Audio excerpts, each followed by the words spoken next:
Welcome back to Echo Disrupted. New season, new year. Who this? What's It's going on?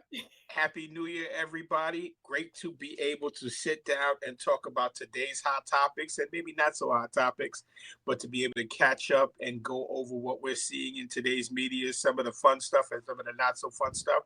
But it's hmm good to get caught up and just have a chat and share our perspectives with the audience. Yeah, absolutely.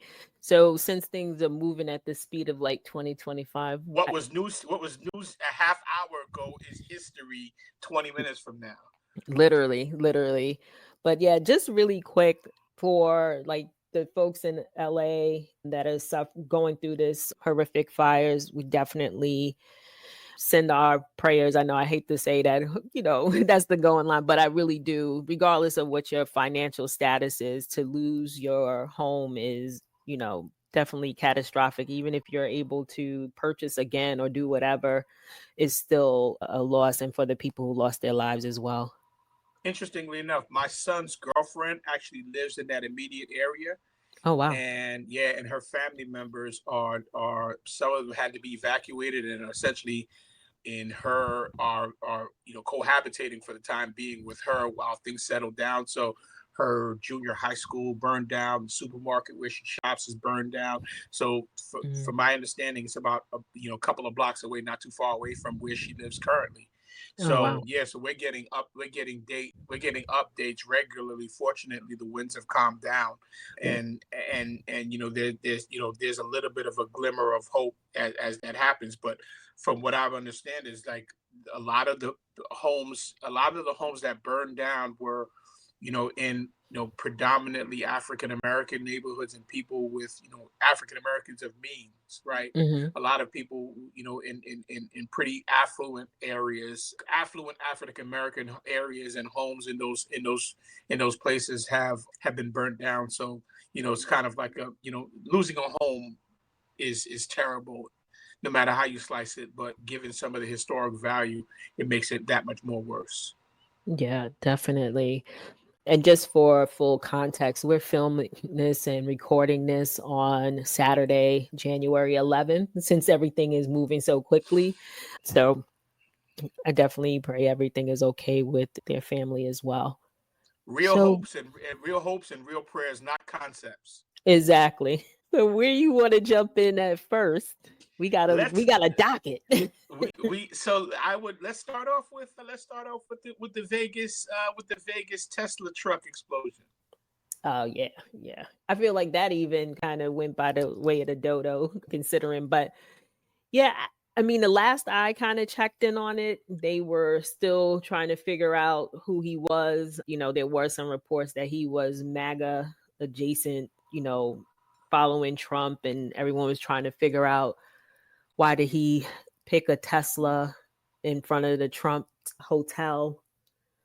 And there was some discussions about him being military, potentially PTSD. Then the messy side of things had him just having a baby, leaving the wife broke up with him, and some alleged that it wasn't his kid. I was like, Oh, whoa. oh, oh, Yeah, it, oh, it got messy, and then I was like, oh. you know what, I gotta tap out. I Yeah. was- Ooh, wow. Ooh, yeah, that. it Listen. took a turn for sure. Quoting Chris Rock, not the same situation, but when he was talking about he would never abuse a woman, but he can understand. Just one of those situations where it's like I wouldn't go blow myself up or blow up a Tesla in front of a Trump building, but I can certainly understand the sentiment, right? Is that at this point he like I got to get something, right? Things are going in the wrong direction on me. I got to get something. Him and the other dude in New Orleans. What Mhm. was his story? Like what was his background? I know he was ex-military as well, and they said he was radicalized by Islam while in the military, which is I don't know if there's anything else more oxymoronic, but yeah, Yeah. it seems like these American military guys are kind of falling apart at the seams, right? When in these kinds of scenarios, not to mention the recruitment problem they're having.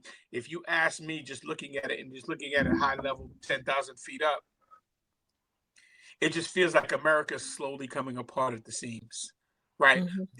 These little onesie twosie items and mishaps aren't onesie twosies, right? They're the death of by 1,000 cuts, if you're asking me, right? Mm-hmm. Never mind that. Combine that with the the upsurge of white supremacist militia activity, right? And so much of the military presence and the ex-military presence, and even politicians and doctors who are amongst those ranks. In my opinion, these are all symptomatic of a larger problem, where essentially America is in the beginning, and I don't know how far along, but America is in the beginning stages, or at least at least a little ways down the road of falling apart, when you just start seeing this kind of stuff happening out of nowhere, really random, no rhyme, no reason, there's no one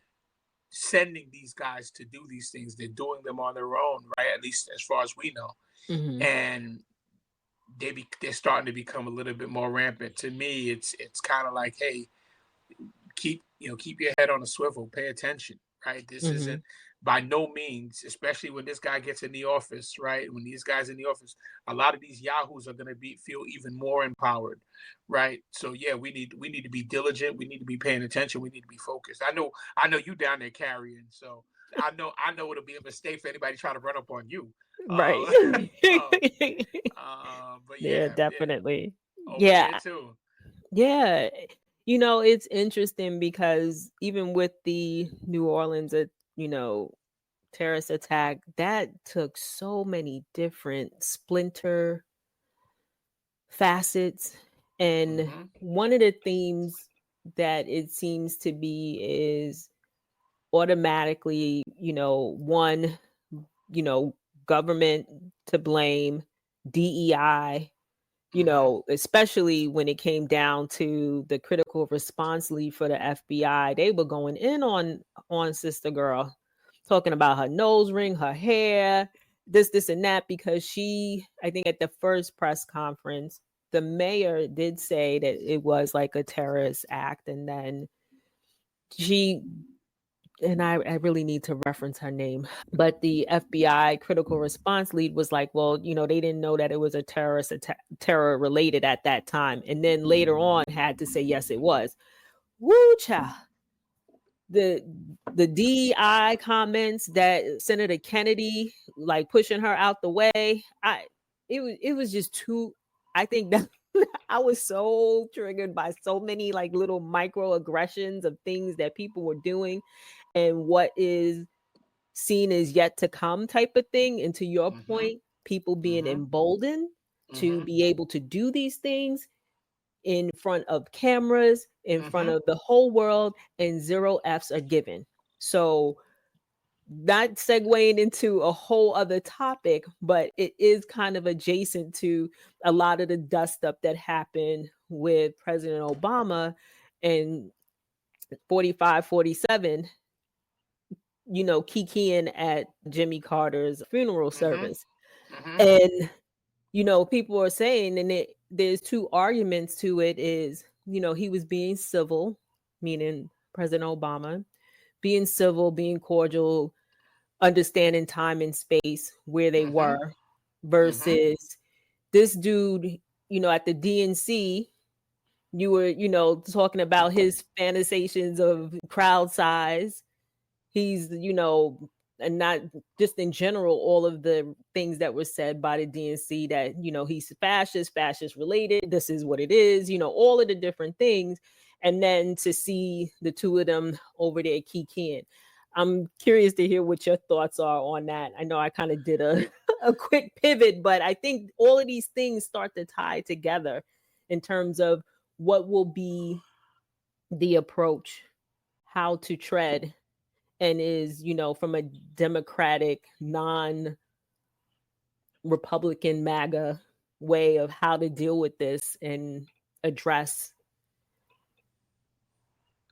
I guess I want to say address the marching orders going forward. So what's funny is you mentioned that, right? A couple of things, right? first and foremost with how Obama, if you don't mind me backing out of that a little bit and kind of dovetailing off what you said earlier in terms of what the boldness of some these days, right? In terms of their willingness to be disrespectful, right? I don't know what that Republican senator's name was that Oh, they didn't Kamala shake Harris, Kamala's. Yeah. that the VP was swearing in, and her husband chose not to shake her hand, right? In my opinion, I think, right, and maybe this is my primitive way of looking at things, right? Disrespect needs to be met with disrespect, right? You don't allow anybody to get away with anything, right? Deb Fisher's husband, whoever he was, right? There's a willingness, right? I don't know who the guy was that was talking to Letitia Harris, called her fat, what have you, right? Tish James? Tish James, right? Okay. I said Letitia Harris, I'm sorry, Tish James, right? One of Trump's new appointees, right? Now, for me, right, and maybe this is the position that I'm in, but there needs to be the new rules, in my opinion. Michael Steele was saying it yesterday. I don't know if you saw this when he shut Morning Joe. Yeah, when he shut Joe Scarborough down and his punk ass, right? There's this idea that disrespect should be addressed by turning the other cheek, right? Who, when you think about it, the person you're turning the other cheek to will slap you in that one too, right? There needs to be an established protocol in terms of you fly right, I fly right. You act a fool, I'll act a fool. As it relates to Barack Obama, and I've seen the reaction on social media all over the place. And I think what happens with folks is I think people have a tendency to not understand that there's a protocol, time, place, and circumstances for everything, right? Barack Obama is not a personal enemy of Donald Trump's, right? What Barack Obama is talking about on the campaign trail is policy based, right? He's talking about the individual, how they present themselves. They're not friends. They're in a given scenario, a given situation, and proper protocol is typically rules the day under those circumstances, right? That's just how things go. I think there's a lack of sophistication on the parts of those who are watching. Like, what's his name? Charlemagne. Charlemagne's like the politics is the WWE, where these guys are befriending each other. Meanwhile, they got people losing, people's relationships falling apart. The reason why people's relationships are falling apart is based on value systems, right? You're voting against yourself, and you're voting against me, given what the circumstances is going to be based on your choices, right? So if I'm taking a position, right, of I'm not effing with you no more because of the decision you make, how these two dudes interact interpersonally has nothing to do with the choices you've made. Because when they leave here, they're not going to a bar to go have a drink, right? They understand, right? Probably Barack Obama more than Trump, given the level of sophistication, how to operate in a room full of other people, right? They understand, okay, I walked into this room and I see somebody who I ain't too crazy about, but I ain't got to run up on him and slap him in his face and say, bitch, nigga, what, right? That's not how it goes. I think, but this is also indicative, of why our people are always in trouble and why we are ready to throw our lives away over nothing. Because the question becomes, if Barack Obama didn't carry himself this way, what did you see as an appropriate way to behave at a president's funeral as a former president yourself, talking to a former president and also soon to be reinstalled president? From your perspective, what is the protocol under those circumstances? Yeah, I think a couple of things on that. So one, there were other people too that gave Trump the the stiff arm, Karen Pence, Vice President Pence's wife. She didn't even look dude's way. It was also President Bush. Mm-hmm. He didn't acknowledge him, and maybe they spoke in the back, right? Because they were gathering in the back. We only see what the cameras are there to see, and then he tapped Barack in the stomach, like, "Hey, what's up, dude?" Like, he just walking by, right? I think the other part that is very telling is that if Michelle Obama was there, she would have been sitting next to Trump. Now, I, Mrs. Obama's whereabouts, people would say she was in Hawaii. Who knows where she was? I can't account for her. I'm not on her detail, but she wasn't there. And, things could have went a little different. So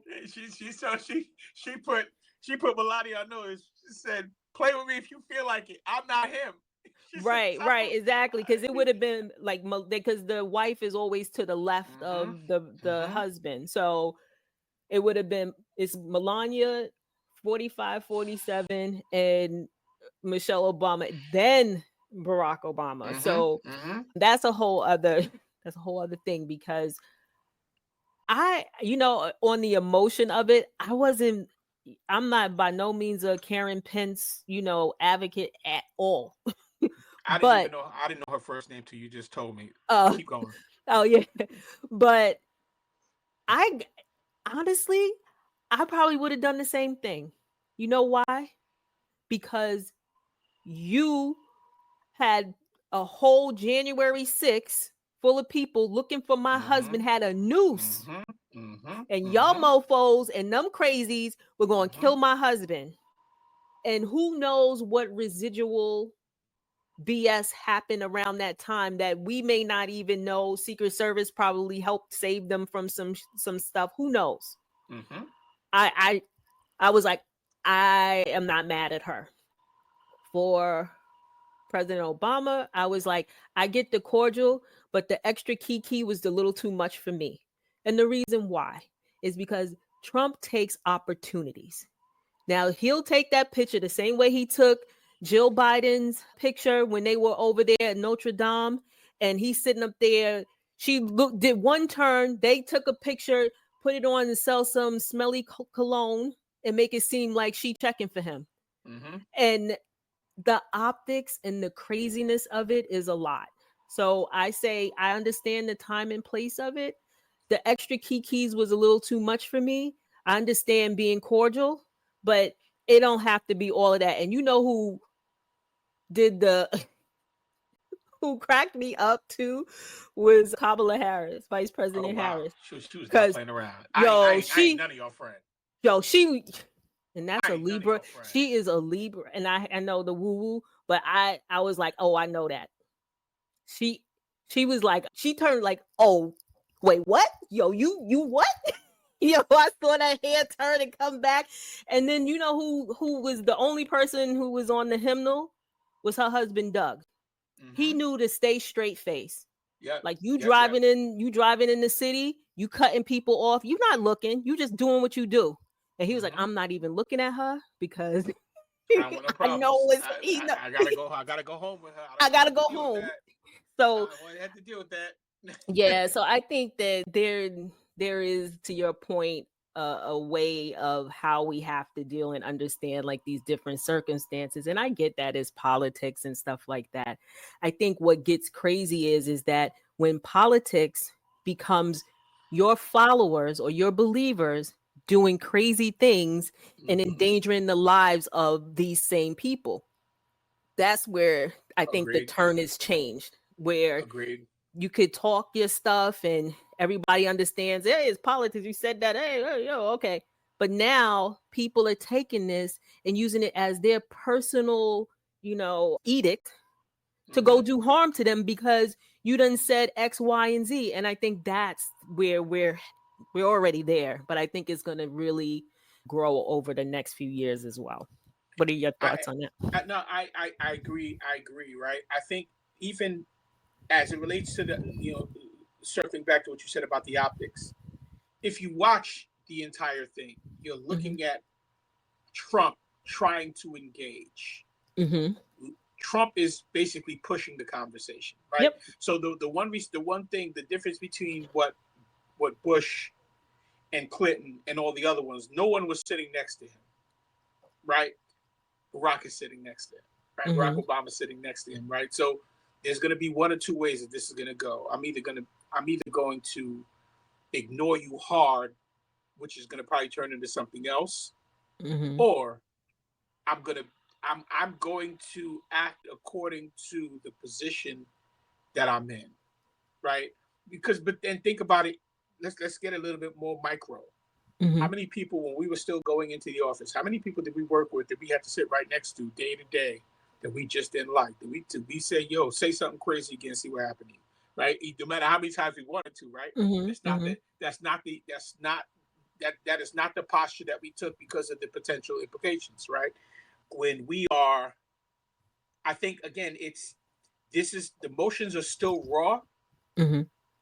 The emotions are still raw, but I think we have to keep these things in context. At the end of the day, there's only a handful full of people that have ever been the president of the United States, right?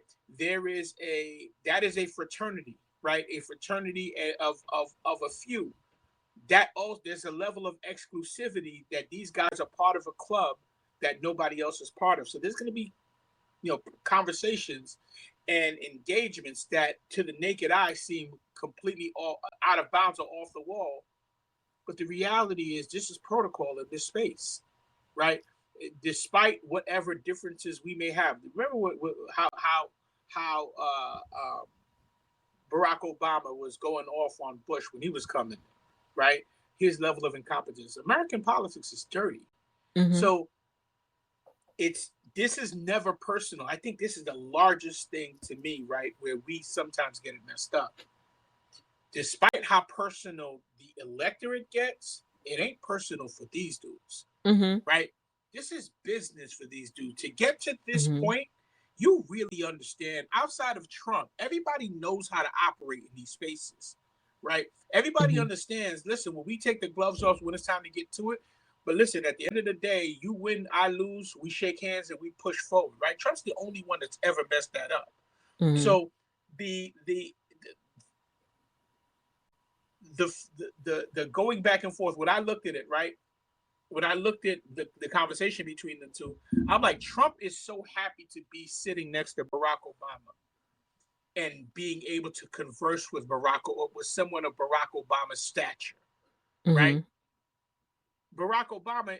So my question becomes, what is he supposed to do when this dude is basically trying to have all this elongated conversation with me in this moment? Am I going to tell this grown man, hey, shush? By the way, this dude's about to be president again, Mm-hmm. right? So there's a delicate balance that you play. But the other thing is, I don't even have to do a delicate balance. At the end of the day, this is how we carry ourselves in this setting. And by the way, let me show you, Trump, how to carry yourself in this setting, right? Mm-hmm. This is what's supposed to be happening. All this, you sitting here joking around, bro. Somebody just died, right? One of our presidents just died. But again, you've seen Trump on so many occasions who doesn't know how to carry himself or doesn't know how to comport himself in these moments.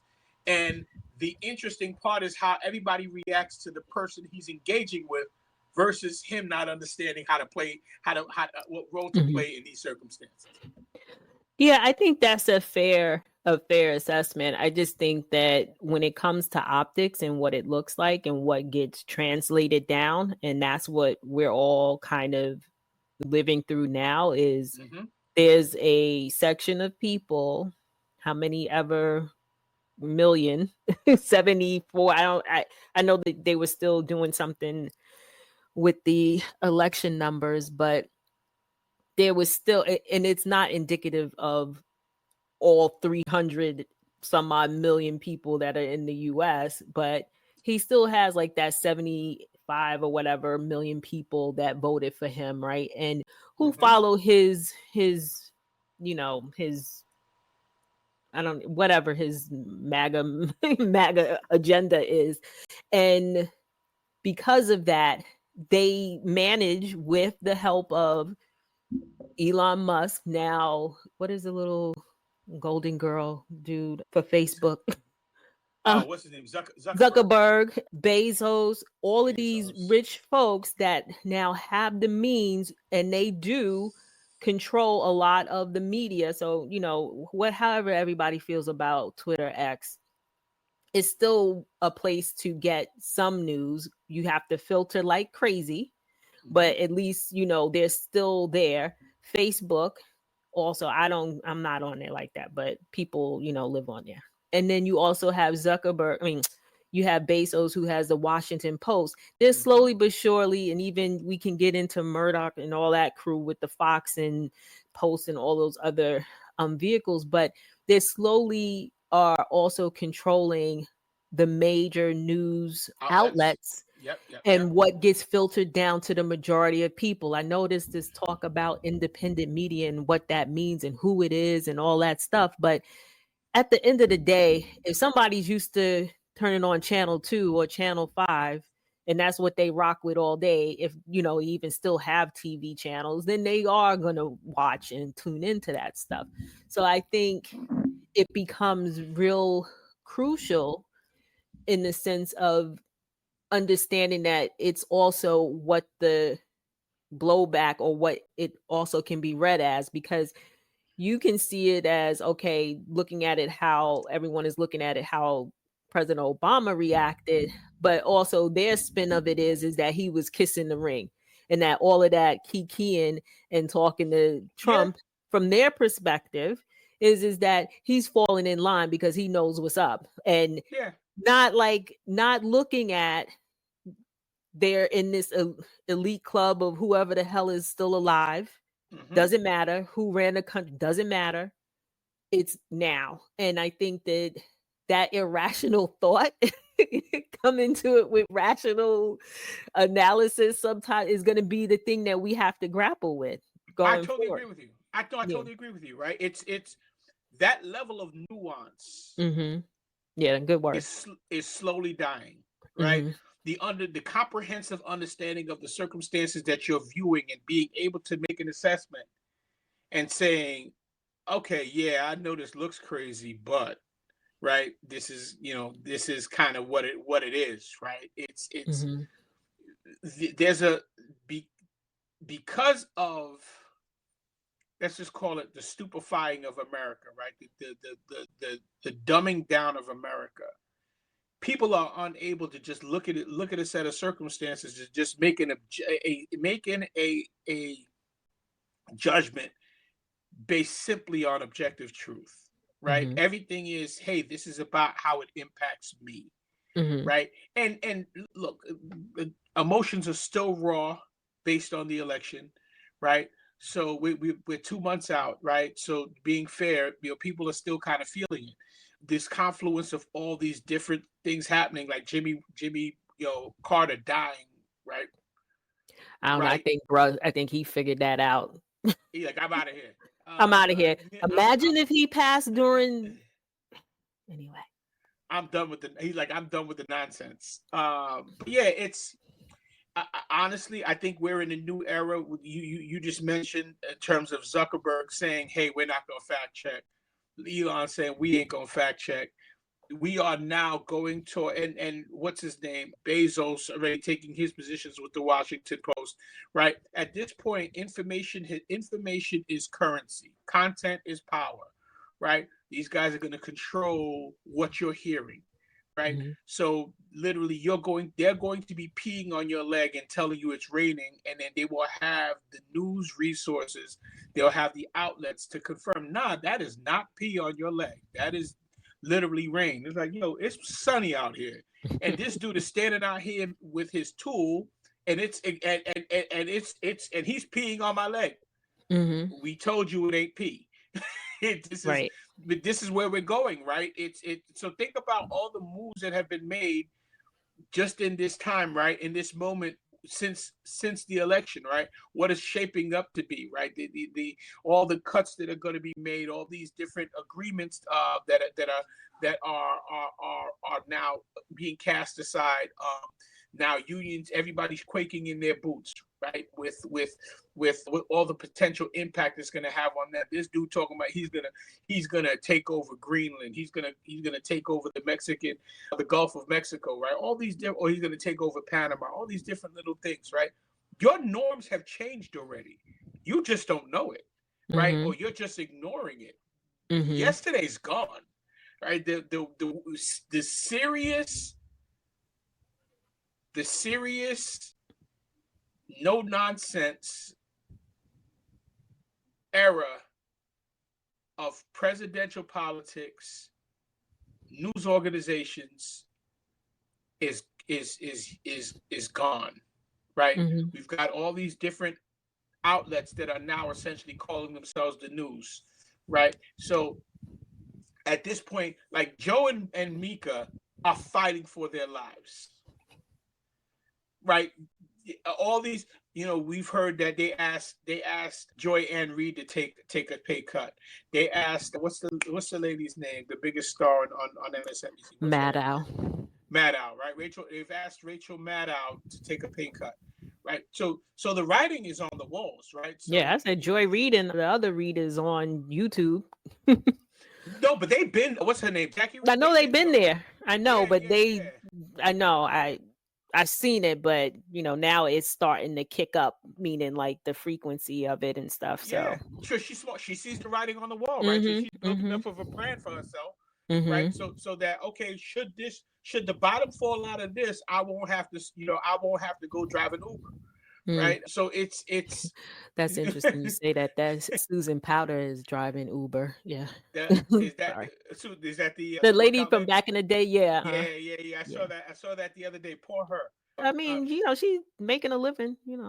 She was ahead of her time with that bald haircut. But yeah, Mm-hmm. we are in the beginning phases of the new world order as it relates to the United States, right? Don't expect people to be serious anymore. Don't expect the people to have a command of what the facts are, right? The facts are what I say they are. The guy who has the biggest sticks tell you the biggest sticks and the most power is the one who's telling you what the facts are. So you're essentially pissing in the wind or screaming at the moon when you're trying to have a fact-based conversation with people who could give a damn about facts. Yeah, that's so true. Yeah. It's going to be interesting, navigating through all of the news, right, wrong, indifferent, and then the distractions as well. Plenty of them. Mm-hmm. Plenty of Exactly. them. I saw somebody say the other day, Luigi was a distraction. New York is falling apart, and she was complaining about the congestion tax.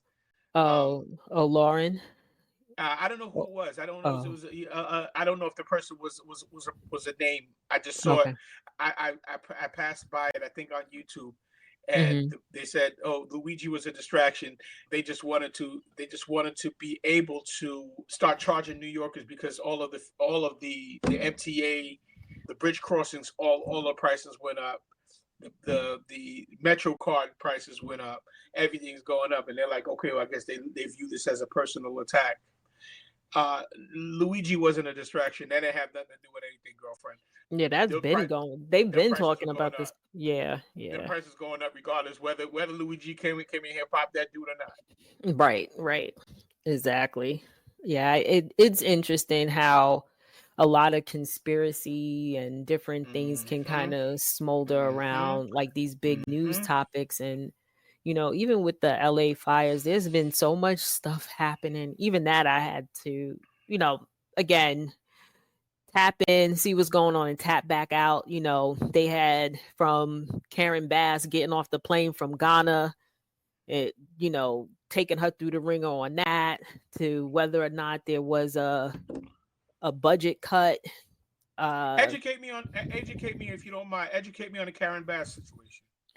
So apparently, when the fires broke out, which I believe was the 6th or 7th of this month.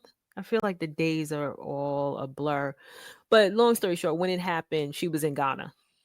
So Sky News was one of the news outlets. And there's questions around that too, right? Because, they're more right leaning. But it was also, how did they know the flight she was on and where she was to be able to ask her these questions.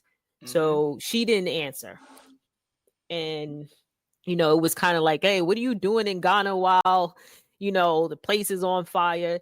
Never mind Ted Cruz, who left Texas to go to Cancun. But hey, we going. So But curious, if you know, pardon the mhm, interruption. mhm.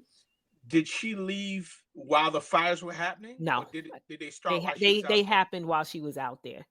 But this is the point that I'm making, right? That's not real journalism, right? Mhm. Because it's a stupid question, Right. right? No, it was It's it was an ambush of questions. So it became a point of, and of whether or not her first news engagement, I was looking for a good word, engagement would be her not saying anything. hmm And would and I don't want to say it's a canned response, but for lack of a better word, hey, I've been briefed, here now to, do XYZ. And if that would have sufficed at this day and age, I don't know what she could have said, who knows? So then it's kind of spiraled from there, that she didn't answer. And then, everybody started jumping in terms of like, then you started hearing about like a lot of the more famous people who were impacted. And then you have like James Woods, who was out there talking reckless and crazy. he a Then you wild boy had, too. yeah, he was doing a lot. And what ended up happening, there was also some news that came out that said that there was a 2%, which would have been about $17 million budget cut to who would say to the fire department. hmm That took legs. Then there was some, then some news came out saying that that's not right. And then now I think as of today, the fire chief, she came out and now she is blowing a gasket on everything, saying that no, they didn't have enough money. They didn't have, enough in the budget. She rang the alarms. They had the aqueducts or whatever covered. They couldn't get to the water. It's a whole S show. hmm So all of that, and meanwhile, while all of this stuff is happening, there's still this whole, Gavin Newsom, what's he doing? What Karen Bass is doing? What DEI hires for Karen Bass for the FDNY, because I believe she's part of the LGBTQIA crew, and that took some wings over somewhere else. And all of these things that definitely, I don't think that there's any one answer. I don't think we're going to find that there's one sole person to blame to take the whole blame for all of this, right? Because the reality is fires happen every year in In California. California, it's like Hurricanes happen every year in the Texas panhandle, Florida, the whole Louisiana, the whole thing.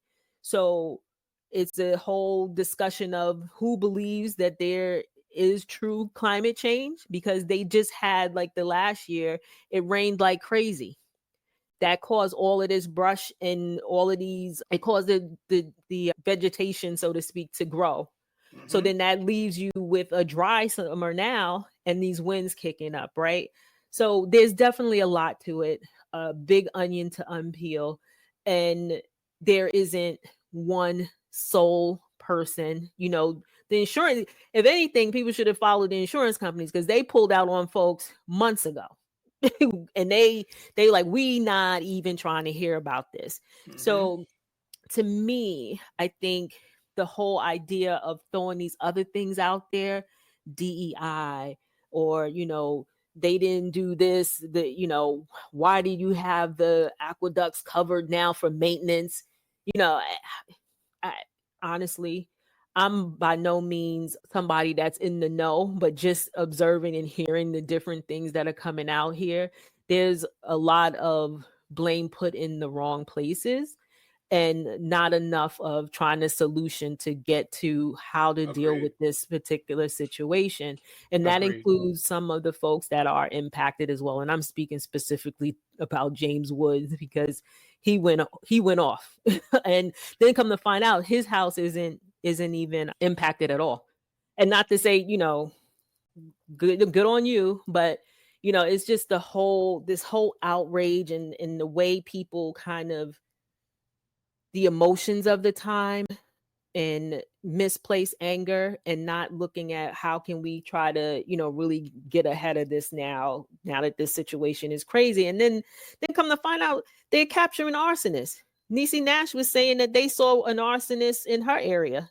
So these things is not even like, and I want to say, like, if a flood is Mother Nature in a sense, and the fires is Mother Nature in the sense of the winds.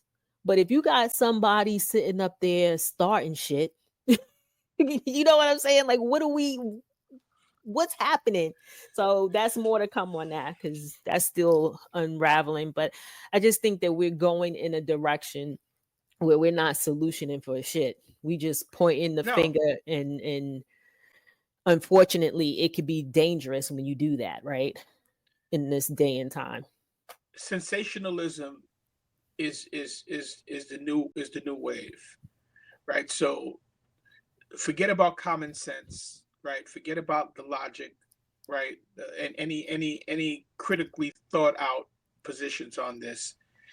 It's who's going to make the loudest noise and be able to get to put their content out in front of somebody and monetize that content as quickly as possible, right? That's where we are. Because if Karen Bass is responsible for this fire, she's responsible for every other one that happened every other year prior to her even being in office. Right? Well, and go back to even when 45 was in office and he was out there at the fire with Newsom. And talking about we should be vacuuming the sweeps, because Finland does the sweeps. So again, right? It's just crazy. There's an accepted competence that now rules the day, right? So that where we ask questions, where journalists, supposedly journalists, are allowed to ask questions that aren't going anywhere. And the reality is, I think, what's his name said, Trump said something to the effect of, it's Gavin Newsom's policies. Which policies? He was conflating. This is Donald Trump. You don't have to explain that to me. Oh, that dude's just, come on, right? But the question becomes, which policy does he think had the negative impact? And which policy does he think would have been able to fix it, right? There's no answer to those questions because there are none. At the end of the day, this is Mother Nature, right? And this is a force majeure situation where you essentially can't get out of the way. It is what it is. But everything can be politicized, right? And because you're speaking to the dumb and you're speaking to the intellectual lazy and the intellectually uncurious, you can come out here and say something stupid and they'll gobble it right up. Everybody, all these people live on social media. Like, God bless you for going to Twitter. I don't mess with those people. I'm selective on my tap-ins on Twitter. Twitter might have cornered the market on stupid people. So I gotta leave them be. But yeah, it's when you start to politicize something that happens every year and you lay it at the feet of the current administration, it's like, okay, what is this conversation really about? Right? It's like, okay, so you're going to play that game. Anything that comes on Fox News, right? I don't watch Fox News, but anything that comes across their desk, anything that they take an adversarial position against, as far as I'm concerned, dismissed, right? This is not a real subject matter that we're going to talk about. This is going to be dismissed. I'll see you later. Thank you. None for me. Thanks. I'll pass.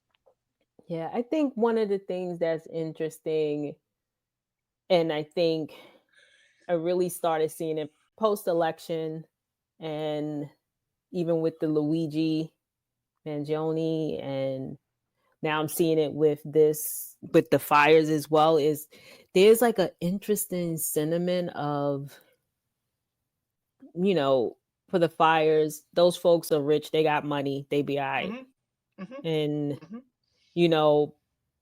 I think Janae Eiko caught it. DDG, he definitely caught it, because I think he was like sharing that he didn't know that his insurance was dropped. that's Did his fully crib baked. his crib burned down? Mhm. Oh wow. Oh no. And um He was just flashing a Ferrari the other day on TV. He bought one for his son.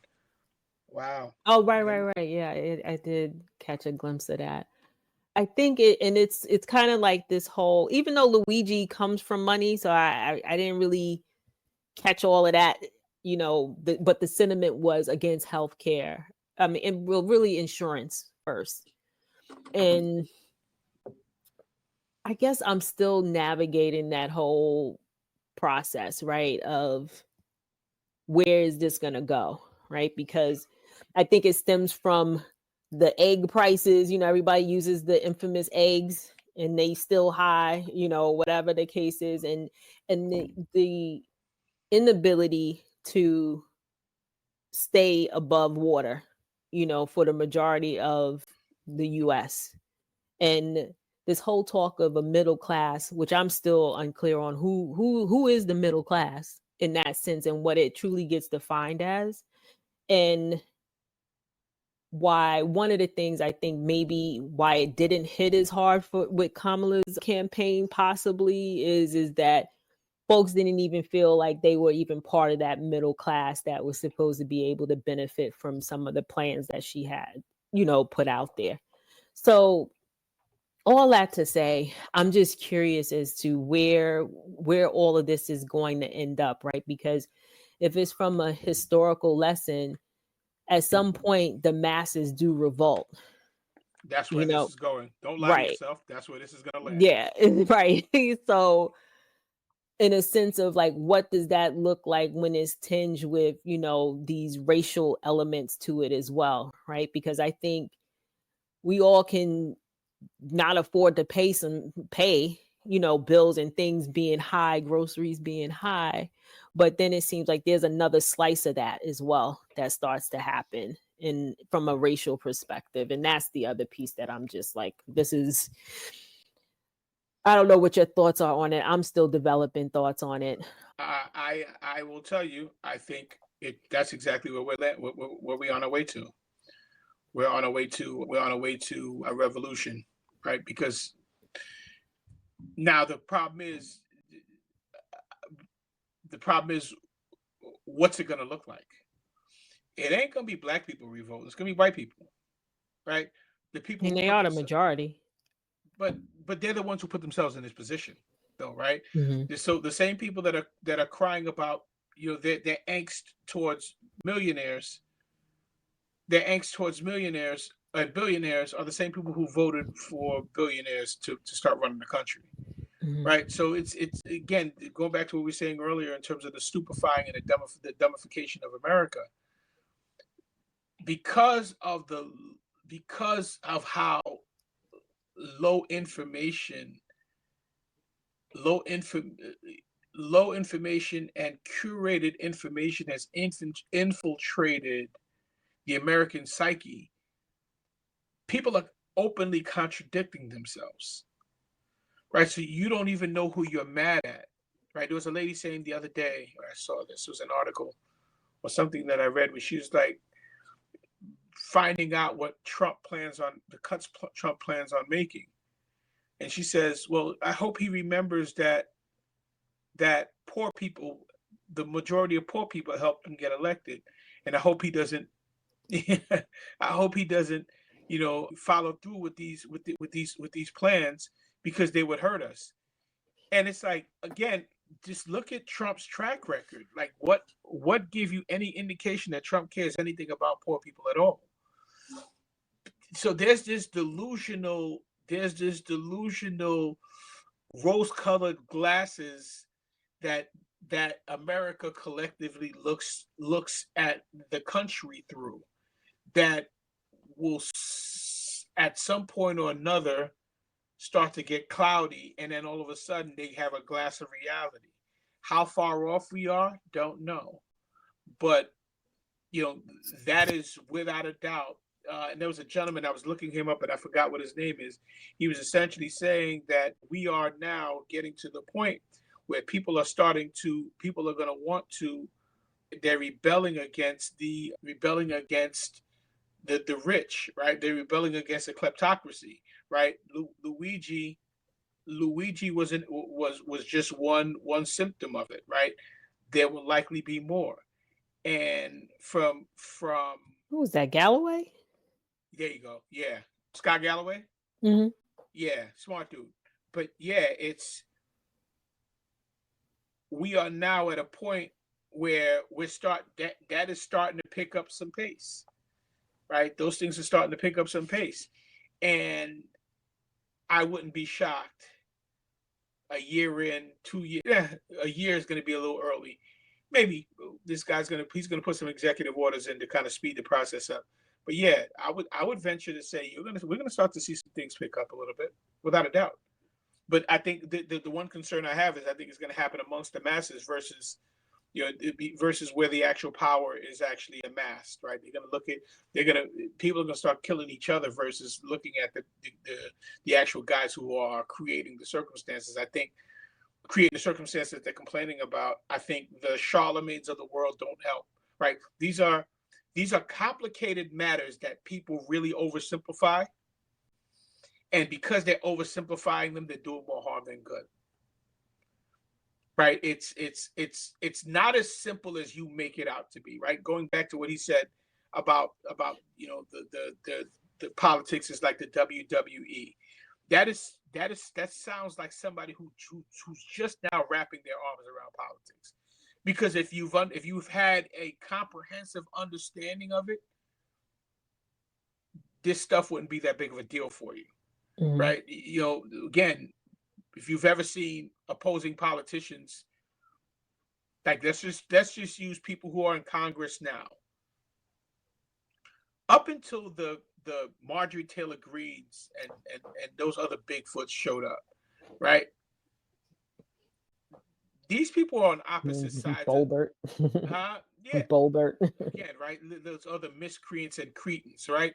The other members of the shambolic crew, right? Right. The shambolic posse. But up until those people showed up, these people were always on opposite sides of the aisle, but were able to work together, be civil with one another, at least in public, right?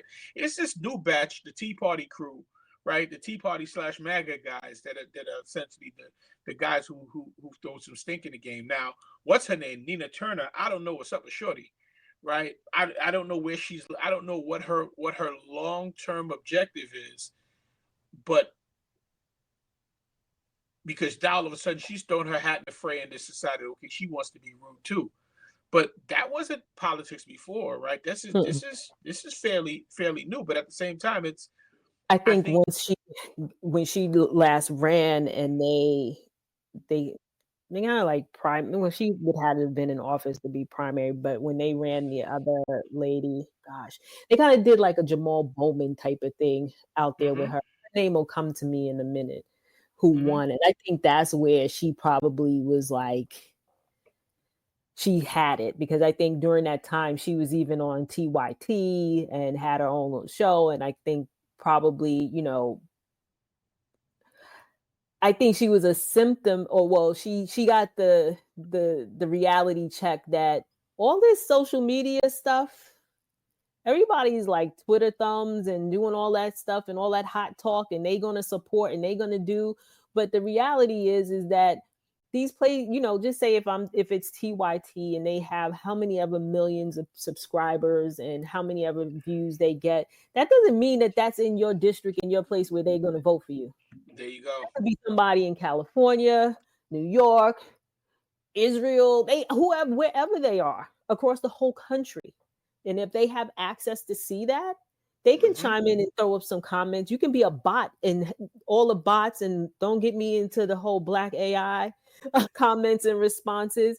But I think she was a victim of thinking that all of that groundswell and everybody supporting was going to do it. And then they came in and AIPAC supported that other candidate and got her right.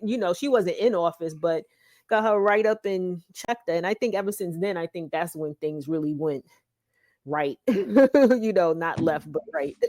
Once AIPAC joins the party, you need to figure out it ain't no party anymore. Really, the party you done. need to figure out what your exit strategy is going to be. I was having an argument with this dude when Jamal Bowman was essentially being slow crawled out the door. And this guy's talking about, oh, Jamal Bryant's fighting. I mean, he's fighting for this. And not Jamal Bryant, Jamal Bowman. He's fighting for this. He's fighting. I'm like, fam, none of that matters. AIPAC's in the room. It's like, fam, great. Noble attempt. God bless you. He out of here. Oh, who's going to fight for our people? Don't know. Go be Unless him. you got a whole multi-million dollars that you willing to write a check for, multi-million. This is the side note. I think again, this is where our people. We could close this one out and move on after this, if it's okay with you. But I think this is where our people get it confused. Like so much of it is emotion based, and this is what I'm talking about. Nina Turner. So much of what she's doing just appears to be emotion based. Right, not a lot of strategy, not a lot of tactical, not a lot of tactic in her approach. So much of it is simply her just, or them, or people of that ilk. I'm just gonna be angry. Okay, great. Like, what does that do for you? Right? There's a way. When we talking, I was talking. The reason why me and this guy's going back and forth. I said he's talking about Palestine. I said, bro, you can't take a public position, a public pro-Palestine position, wow, that's a lot of peace, and think that you're just going to walk away unscathed. It just doesn't work, right? Because there's no pro-Palestine pack in the United States as powerful as AIPAC. So do that at your own peril. Yeah, you fought the good fight, but I don't know where they got you. Yeah. So great episode 1 of catching up on all of the things. So 2025 will definitely be moving at the speed of light. So hopefully you'll be able to jump in, comment, like, subscribe. If you like the stuff we chatting about, this is a community that we're building here. So definitely look forward to comments as well. We look forward to your input. Let us know what we're doing right, what we're doing wrong, what you want to talk about, and we will, as for all of our old heads, we'll be kicking it live in 2025. My gosh, that hurt. Oh, not DJ rhyming skills. Rhyming. No, anyway. Till the next time. Till the next time, everyone. Take care.